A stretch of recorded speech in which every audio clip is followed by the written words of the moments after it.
Eux, ils marchent par la foi et non par la vue.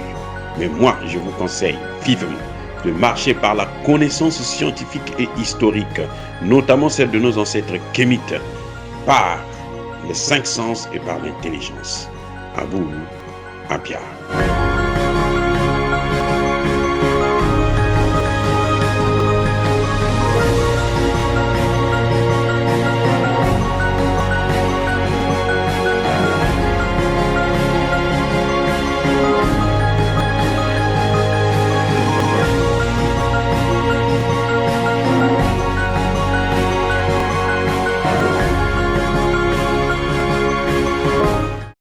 Au TEP à tous, bienvenue sur la chaîne des panafricanistes par essence, par conviction et par excellence. Celle des citoyens kémites par nécessité et obligation de combat. Nous sommes une chaîne qui n'est guidée que par nos ancêtres et rien que par les ancêtres qui appartiennent à l'égrégore du monde noir. Par conséquent, nous ne croyons en aucun Dieu venu de l'étranger. Toutefois, cette vidéo n'est aucunement destinée à inciter à la haine ou à la violence, car nous menons un combat qui est d'abord et avant tout spirituel, intellectuel et démocratique. Ensuite, il est politique, géopolitique et géostratégique. Contre l'impérialisme, le colonialisme, le néocolonialisme et l'endocolonat, qui sont tous qualifiés de crimes contre l'humanité. Nous menons ce combat sur la base du principe fondamental que nous avons hérité de nos ancêtres kémites, qui est celui de la Mahat, c'est-à-dire solidarité, vérité et justice. Vous êtes donc en droit de connaître la vérité et nous avons l'obligation de vous dire la vérité, rien que la vérité, afin que justice soit rendue au continent africain. Et ça, c'est notre modeste contribution dans cette noble lutte en faveur de la souveraineté, la dignité, la solidarité et l'unité africaine. C'est exactement ça que nous appelons le panafricanisme. Bien-aimés frères et sœurs, le Bénin est au pied du mur. La CEDEAO avait choisi 3 pays pour négocier avec le Niger. Il y avait le Togo, la Sierra Leone et le Bénin, y compris bien entendu le Nigeria qui est à la tête de la CEDEAO. Mais vous savez, le Bénin a un problème. Le Bénin est confus aujourd'hui. C'est parce que le Bénin était un pays qui était va-t-en-guerre.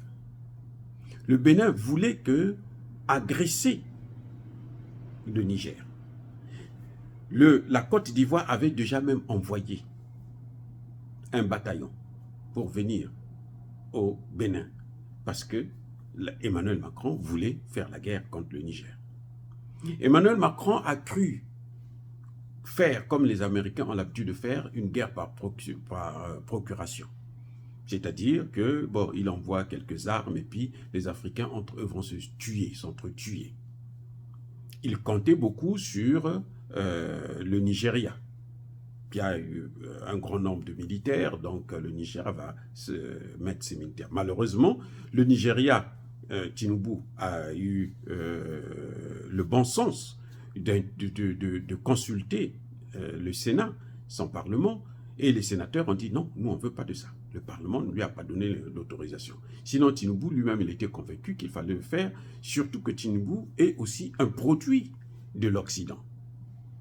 Les élections en Afrique, malheureusement, ce sont les Occidentaux qui les contrôlent en général, et ils mettent à la tête de nos pays des gens qu'ils maîtrisent, qu'ils contrôlent, qui sont leur larbin, quoi. Et c'est le cas de Patrice Talon. Patrice Talon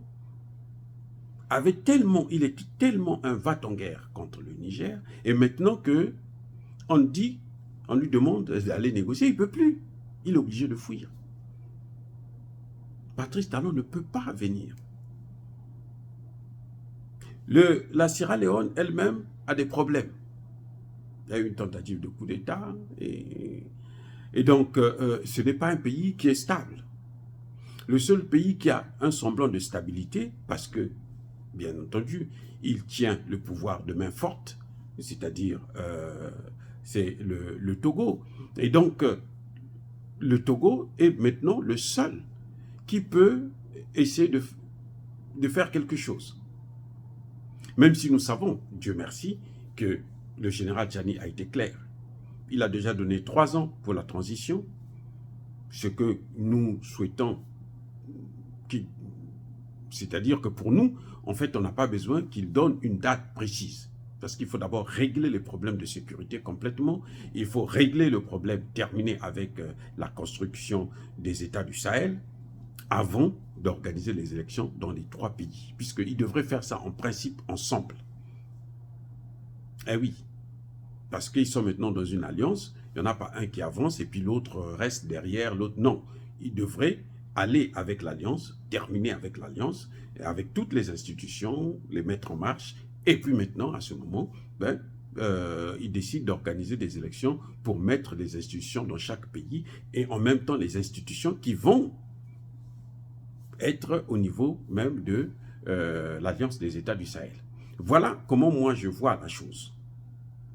Donc, la CEDEAO, déjà, la CEDEAO avait pris une position qui était tellement forte, elle a déjà pris des sanctions, elle n'a même pas reconnu, vous vous rendez compte, la situation de fait qu'il y avait au Niger. Et elle choisit l'ennemi numéro 1 du Niger, celui qui a décidé de détruire le Niger. Je vous rappelle encore que la France est en train d'installer des bases militaires. Elle a déjà 2 bases militaires au niveau du Bénin. Donc un pays comme ça ne peut pas être un médiateur pour régler le cas de Bazoum. Et d'ailleurs, il faut que vous puissiez savoir que le cas de Bazoum, c'est ce qu'on appelle une affaire intérieure d'un État souverain. Le cas de Bazoum relève de la souveraineté interne d'un État. La décision de la Cour de justice de la CEDEAO, c'est une décision sans fondement. C'est une décision des amateurs. Ça, ce n'est pas des magistrats. Ce n'est pas des magistrats. Au nom de quoi ils vont être saisis d'une affaire interne d'un État souverain, alors que la Charte des Nations Unies l'interdit. Au nom de quoi? C'est une affaire courante. Et c'est ça que le problème des Africains, c'est qu'on les manipule pour qu'ils puissent expérimenter des choses qu'on va maintenant leur appliquer et puis les taper dessus à cause des mêmes choses. Regardez, aujourd'hui, on est en train d'expérimenter le terrorisme et les pays sont en train de se battre entre eux. Et si ça marche, si l'AES n'arrive pas à contenir le terrorisme, vous allez voir ça va s'étendre sur l'ensemble du territoire africain. Les mêmes, ils vont faire ça. Ils vont envoyer. Et puis bon, ils seront là, ils vont se gratter les pouces. Et puis, voilà. Donc, la CEDEAO est en train de inaugurer un précédent qui aura des conséquences sur l'ensemble du continent africain. Regardez, si il faut condamner les coups d'État, voilà, Ambalo vient de faire un coup d'État chez lui, pourquoi la CEDEAO se tait? La CEDEAO devait parler pour ça. C'est un pays de la CEDEAO. Mais il s'agit d'une affaire interne. Et ce qui est pire, c'est que Bazoum est poursuivi dans son propre pays pour haute trahison. Donc la CEDEAO veut dire qu'on ne doit pas le juger parce qu'il aurait été élu. C'est de quoi on parle? C'est quoi la démocratie finalement? C'est-à-dire qu'on se dit, mais finalement la démocratie, ça n'existe pas. Si c'est ça la démocratie, eh bien, la définition qu'on donne de la démocratie, elle est fausse. Donc la démocratie, en fait, elle n'existe pas. Il faut inventer une autre démocratie, un type de démocratie. C'est terrible. Ils violent les droits de l'homme, ils violent nos libertés, ils pillent nos matières premières et on nous dit que vous devrez avoir la démocratie. Maintenant que les pays africains sont en train d'aller négocier, signer des accords sur la COP 21, bientôt, ça va être l'écologie qui va les pousser à intervenir dans nos pays, à dévaster nos pays, à piller nos matières premières, à contrôler nos forêts, ainsi de suite, et puis les dévaster. Vous savez, la forêt de l'Amazonie, la première forêt au monde, elle est complètement pourrie. C'est fini, il n'y a plus rien à récupérer là-bas. À cause de qui? À cause des mêmes étrangers. Au Cameroun, Mais Bolloré est poursuivi pour avoir pollué les forêts et l'eau.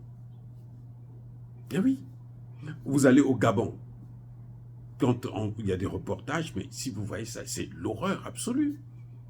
Comment ils sont en train de détruire notre environnement. Et on nous demande de faire des économies, on nous demande de s'organiser. Et là, c'est la France, au Gabon par exemple, c'est la France, l'exploitation du pétrole. Donc, il y a trop de choses. C'est pour ça que je crois que le général Tchiani doit être ferme. Et le Bénin a raison de ne pas venir au Niger parce que elle a déjà pris une position qui est incompatible avec le rôle que la CEDEAO est en train de vouloir lui donner, faire celui de médiateur. Elle ne peut pas assumer. Elle ne peut pas changer de veste comme ça du jour au lendemain. Et surtout que sur son sol, elle est en train d'accueillir des soldats français. Ça n'a aucun sens. Même s'ils nient, mais nous savons, c'est la vérité, les populations parlent. On les voit. Ils sont invisibles, on les voit. Voilà, bien-aimés frères et sœurs, encore une fois de plus, je persiste et je signe, soyez bénis, soyez abondamment bénis par le Dieu des Kémites et par nos ancêtres angélisés. Mais que tous ceux qui persécutent le continent africain le pillent et le déstabilisent, qu'ils soient noirs, blancs, chinois, arabes, juifs, indiens, qui qu'ils soient punis, maudits, foudroyés, neutralisés, écrasés, effacés par ce Dieu des Kémites et par nos ancêtres angélisés. Vive l'Afrique éternelle, j'ai dit et j'assume.